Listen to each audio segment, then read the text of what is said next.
Hey everyone, and welcome back to the Marketer of the Day podcast. We are just here with two podcasters. We're going to be on a podcast talking about more podcasting. We have Peter Clough, who is the founder of the Independent Podcast Alliance, which is a free-to-join community for podcasters who are producing shows outside of the big media world. So if you are a current podcaster, future podcaster, up-and-coming podcaster, or more, you want to hear all about the Independent Podcast Alliance, what it is, what happens inside of it, how you can join. So Peter, glad to be talking to you. Great to be here. So I mean, I know that you are a guy who has been around since like FM radio, and you're all about podcasting. So I mean, tell me about yourself. Tell me about all of this fun stuff. Sure. I was drawn into radio as a teenager and in college, and it was drawn by music and classic late night FM.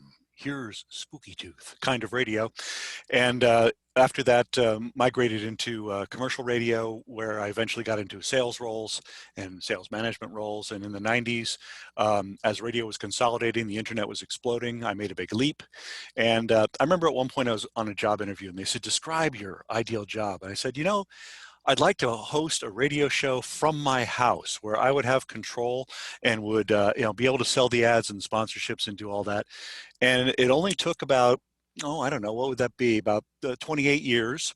And here we are in the midst of the podcast boom where this is all now possible. But between my idea of having that and now I worked with a couple different startup companies in various different areas. One was an online project management company that we formed, and it ran really nicely for a while. And then worked with one of the first streaming audio startups, which was a company called Flycast, which was putting radio stations onto mobile devices in the very first days of the iTunes store. We ended up morphing it more into a software company and sold the guts of that to Intel. And at that point, I was deep into mobile and applications and was doing mobile marketing. And then, but I've always had this itch to get back to the broadcast side of things. And when, podcasting came along, I was like, I want to be a part of this, and did a few different ones for hire for a big publishing company in Baltimore called Agora Financial, a thing called Early Investing, which was one of their divisions. And we did their podcast where we interviewed people about crowdfunding and equity crowdfunding and startups and all that sort of culture. And that was a lot of fun.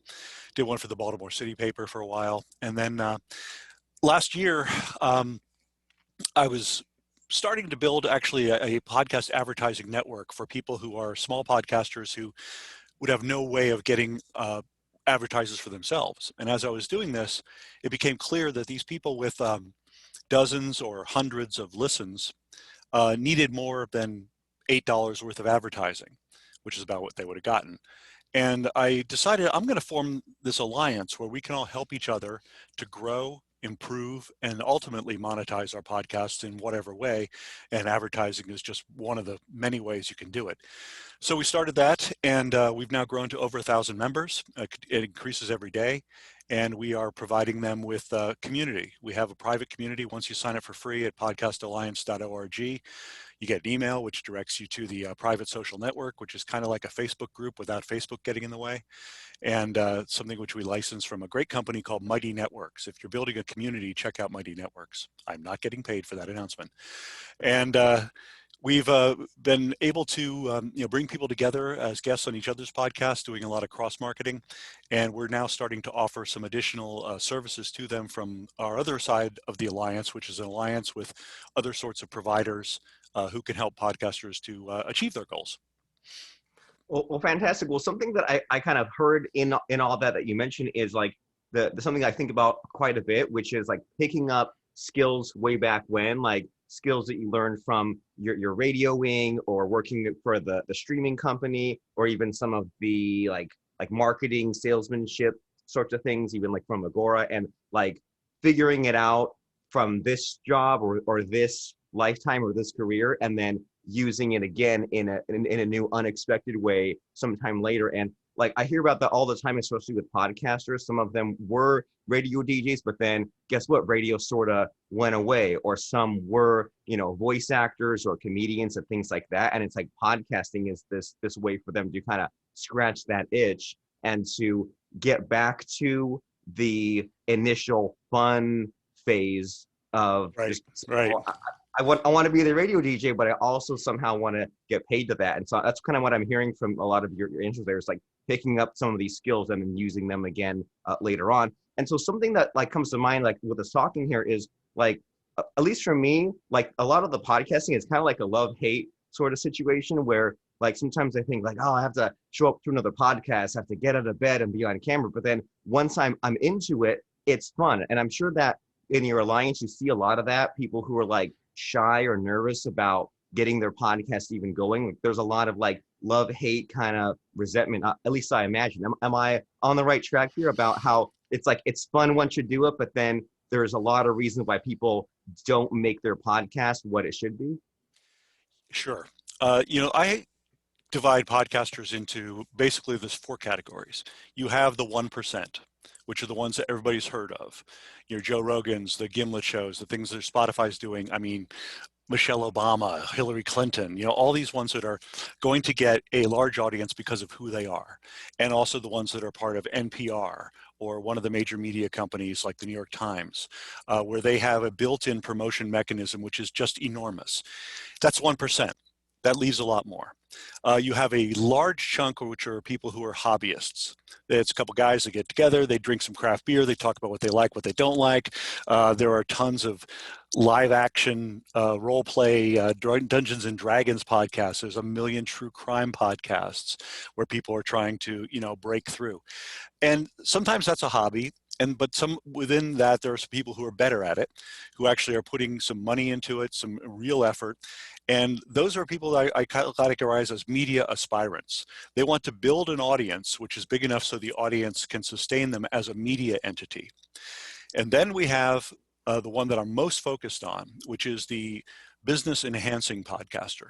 And that's a person, entrepreneur, or coach, or mentor, or advisor, or a lawyer, or some kind of professional who has an existing business, but they're looking to expand their reach, expand their impact, amplify their authentic voice, and they're looking at podcasting as a way to do this, and there are many good reasons for it.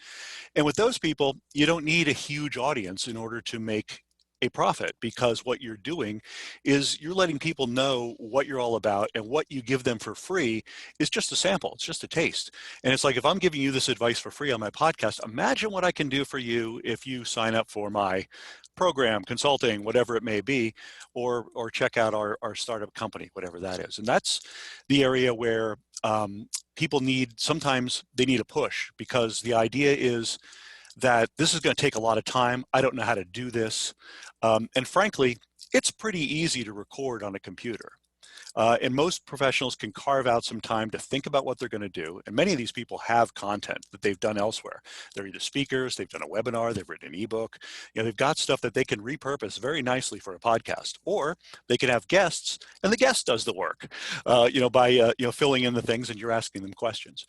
But then they go, well, what do I do with it after that? And that's where a company like mine or others can come in and do the mixing, the mastering, the uploading, help them with their social media marketing, help them from the very beginning to even strategize on what's the name, where are we going to host it, how's this going to happen, and streamlining that whole process is something where the person can go, okay, all I have to do is think about it and record it or talk to somebody, and then I send you a file and it's done. Yes, that's right. Yes, there's some responsibility on your end for some promotion because we can't do it all. But if you have the passion for your business, that will come to you naturally enough, and we can guide you with excellent ways to do that. And so what I'm getting from your answer there is that it's okay to not be so obsessed with the numbers, because if we're not the 1%, we're not the hobbyists, we're not the media aspirers, we're just looking to build that business. I mean, like you said, when you look at some of the numbers of how much listenership these guys have or how much money they make, it's crazy. Like the amount of money Tim Ferriss gets per episode, it's like, how can anyone ever catch up? So what you said there, it's reassuring, because it's kind of like the same idea of like, if you have like a book that's a business card, it's okay if it's not a bestseller, because that's not its purpose, right? If you have a website with not a lot of traffic or a small email list, like that's okay if the goal is to get those handful of clients that pay for Yeah. everything. You don't need to be like the next Oprah or someone that completely No, not at blows all. up. And there's nothing wrong with being a media aspirant either. If you can catch lightning in a bottle, and and you've got the talent, you've got the chops, and you've got the content, and you hit on something that strikes with the cultural zeitgeist, you can explode, and it can happen for you. But that's the luck factor. That's the X factor that goes into any entrepreneurial venture is, are you going to hit that? And I've been involved in enough failed startup ventures that you don't always hit it. And kind of along those lines, like something that kind of, I don't know, like messes with me every now and then is you'll hear about someone saying, well, does the world need another podcast? Or people saying like, well, what's your podcast about? And I'll say this, and they'll say, well, that's not completely unique. That's not something that's like never been done before. And sometimes I think like, is that really necessary? Like, can't we, like you said, like make a podcast that's about like our core advice, our secret sauce, help out someone who is like our ideal client? I mean, have you come across this, or do you have any thoughts on this? Of people that say like your podcast like needs to be like the most unique, brand new thing that's ever been done, and it messes me up a little bit. Well, it is unique because it's you, first of all. You precious little snowflake, you. But but think about it this way: there is a dollar store that is just opening a quarter mile from my house. Prior to that, the closest dollar store was maybe 4 or 5 whole miles away. Will this dollar store sit empty? No. People who are in this area, this niche, to take a metaphor here, will go to that dollar store. So if you are serving a niche, whether it is restaurants in Richmond or skiers in Vermont or skiers on a particular slope on a particular mountain in Vermont, or whatever it is, you can niche yourself down so that, the people who are totally into you will find you. I mean, as a radio guy, we always used to compare radio and television as like people will put a radio station bumper sticker on their car to say, this is me. Radio is an individual choice. You listen to it mostly by yourself. Television, you watch programs, you're not loyal to stations per se. With cable, that's changed a bit. And with radio, it being a personal choice, but you had maybe, depending on your market, between 12 and 24 stations that you could listen to. With podcasting and streaming audio, the choices are infinite. The biggest challenge is to gain attention, to rise above the noise and find the people who are your tribe. Now, if you are somebody who has been blogging, has been marketing, has an email list, you're ahead of the game. But everybody has friends, and everybody has Facebook, and everybody has LinkedIn. And there's a lot of things that you can do to leverage those platforms to get the first people into your show. Also, reaching out for the highest profile guests you can find who then perhaps would promote it to their audience. And it's a step-by-step process. It's not something to be discouraged about when your first show only gets 10 or 20 listeners. You should see a steady increase, and if you're doing good content, you will.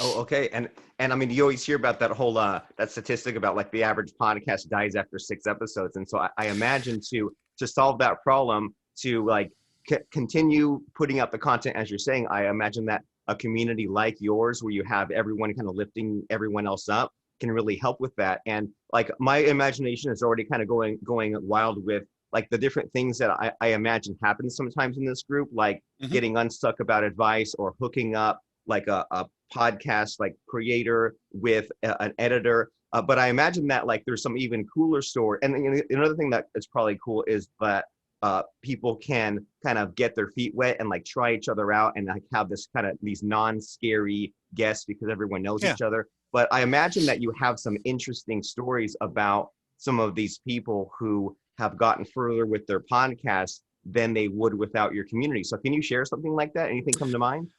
I'll try to think of a specific.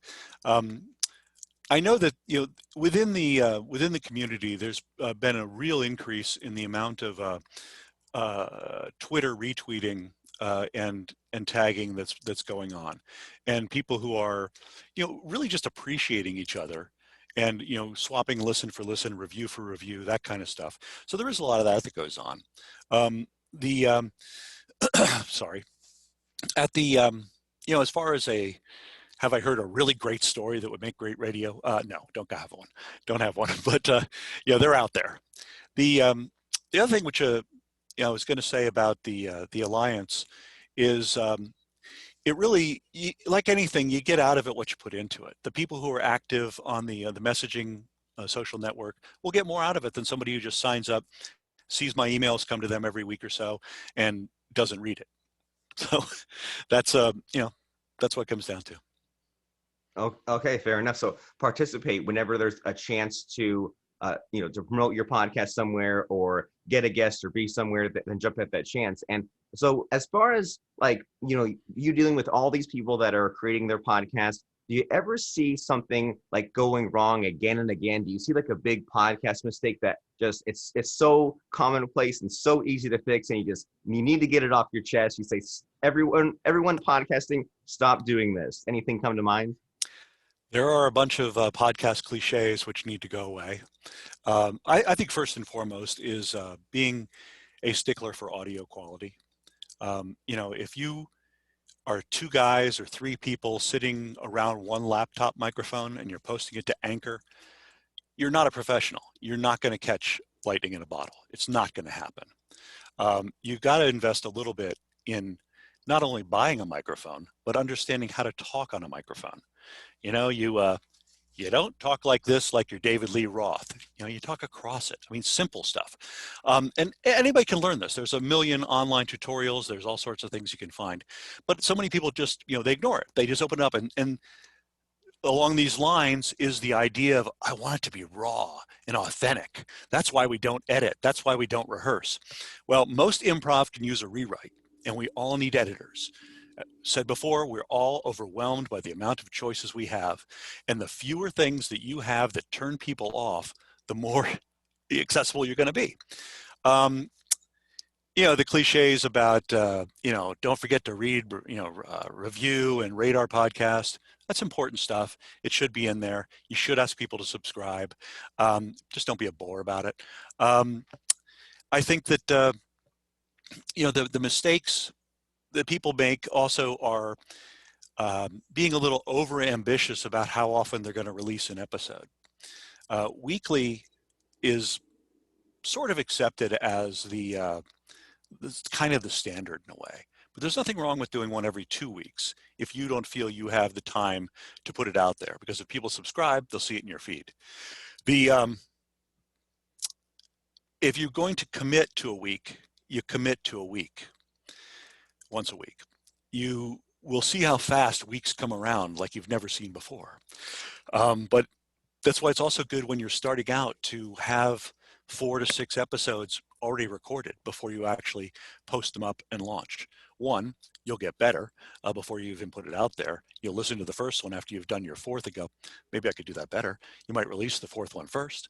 Who knows? But you want to have something where you've got a little bit of a buffer in your life for those times where, unexpected things happen, an illness, whatever. Because if you say you're going to do it weekly, do it weekly. If you say you're going to do it monthly, do it monthly. If you say this is a limited run of 12 shows where I'm going to explore one topic, great. But, when you set your expectations, live up to them. And that also are your self expectations. Are you really going to do this? And when you're talking about pod fade, the idea of people giving up after 6 or 7, that's fine. There are people who join gyms and quit, people who buy bicycles, they ride it a few times, it sits in the garage. I mean, stuff like that happens. This is an area where people are drawn into it for a lot of interest. But if you are a business person and you are committing yourself to marketing and you're using podcasting as a marketing tool, then that's something where, you say, okay, I'm going to do this weekly. I'm going to do it every 2 weeks. And you're going to keep going because there's always going to be something happening in your industry. And the great part about it is library content lives forever. You've got these shows, you've got this, pointers. You're on episode 22 and a listener question comes in to you. And you say, we cover that in detail on episode 7 with our guest, so. And you can go back and listen to that and you can point people back to it. You can recut episodes and put together things that fit together later and re-release things. There's no limits on the flexibility. Well, what you said, and I mean, you take a lot of the pressure off, right? Because that's a really good answer. Because, there's always that fear of dropping off. And if you drop off, it's okay to just have those handful of episodes. I mean, I still think back to, I found some podcast episode once where somebody compared like the Dave Ramsey approach to finances versus Robert Kiyosaki, and like that content that will live forever. That's very evergreen. And but so what you said there is something that I think it's something that can help by having the community. The whole idea of like the content runway, where you start off with the best of expectations. I'll release every week, and then the weeks suddenly fly by. Suddenly time speeds up. But if you have those 4 or 5 episodes in the can, there's almost like more of an abundance mindset where you say, well, if I don't have anything good this week, there's still 3 episodes left. There's still 4 episodes left in the buffer. And then if I kind of take that break, and when I suddenly wake up one morning and I have like 3 ideas, now I can get all these 3 weeks ahead. So it feels like it takes a lot of the pressure off, because I think that like one time I listened to a podcast episode and the guy was like, this is the Ask Me Anything Q&A episode part 11. And I'm like, there's not even a topic. The only thing unique about this episode is that it's the 11th one. And I started listening, and he was like patting himself in the back and saying like, oh, I can't believe we're at the 11th one of this. I'm like, can't you do what you just said and like kind of group all the topics about like e-commerce together, if that's what you're talking about? And so yeah, that's really good. Is don't be just always scrambling for that new content. Have that stuff in the can. And I've never heard that advice that you've given before of go back and kind of find the best clips and put them together. Like I might even put the virtual assistant on that task and go and listen and find some of like the best stuff in this particular topic. Yeah. And so yeah, I mean, there's been like a bunch of like kind of feel good advice, practical advice, and then kind of nooks and crannies to kind of give us a lot to think about. But thinking is one thing, taking action is another thing. So as far as this podcast alliance and what people should be doing after listening to our conversation today, how the heck do we join up, and what's the motivation to do it? Why should people be joining the alliance instead of like waiting 6 months or 6 years to do it? Well, you can join the Alliance even if you don't have a podcast. It's free. So, I mean, there's really not a real barrier there. It's very simple. It's just podcastalliance.org. And my email is peter@podcastalliance.org. I can be found on LinkedIn as C. Peter Clough.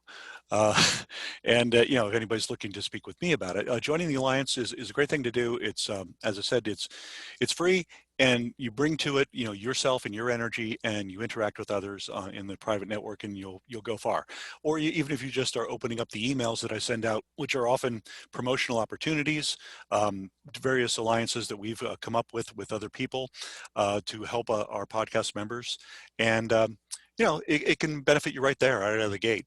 And then as far as, you know, if you're looking as a business person to do marketing with a podcast, you haven't thought about it before, I do offer a free half-hour consultation to anybody who's interested in talking about what does it really take, you know, because I just skimmed past a bunch of stuff there. And if they're interested in that, you know, they can reach out as well.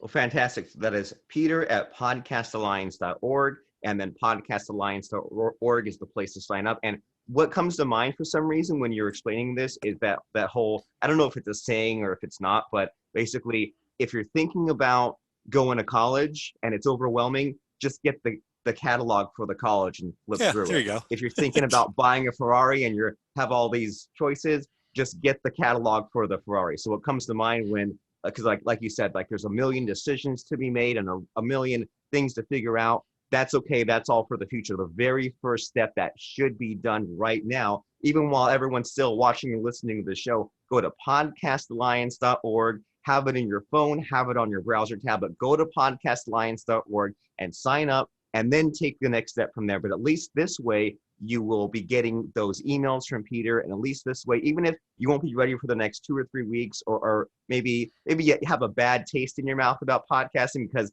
you tried it or you made it too complicated or whatever the problem was, it's okay. Get re-exposed to the podcasting world. And one thing that I kind of forgot to mention here, Peter, is, you know, as you were explaining about like the worry about the quality, something that was like reassuring for me was like kind of slowly ramping up the equipment. right? And so like at first I just had like a dinky little headset, but then like after a while I got, like the fancy kind of like the studio mic like you were showing. And Right. after a while I figured out like, oh, I should get a special mouse that like doesn't make a clicking sound. So that way when I'm podcasting, you don't always pick up the clicks, but like just I don't know. The thing that was reassuring to me that I wish someone had told me years ago was like that you'll slowly increase the quality as you figure out some of the things and kind of trade up to better equipment, and things will become more natural, and it's all just there in the future. And so this community sounds fantastic. I mean, I'll be joining just at least to see what's happening and see who I can connect with. And I know that I always kind of have a little bit of a mental block as far as appearing on other podcasts. I need to do more of that. So even I will be joining podcastalliance.org to be around those like-minded people and get the push in the right direction. So everyone can and should go to podcastalliance.org. Any final parting thoughts, Peter, as we wrap up, wind down here? Well, as we come to the end of this year, and this is a heck of a year to look back and evaluate and think about, the only way to think about 2021 is it's going to be better, and the time to start planning is now. Just just start thinking about what it is you want to do, what do you want to achieve, and then don't make your goals too daunting, but just don't make them too easy either. That's a parting thought.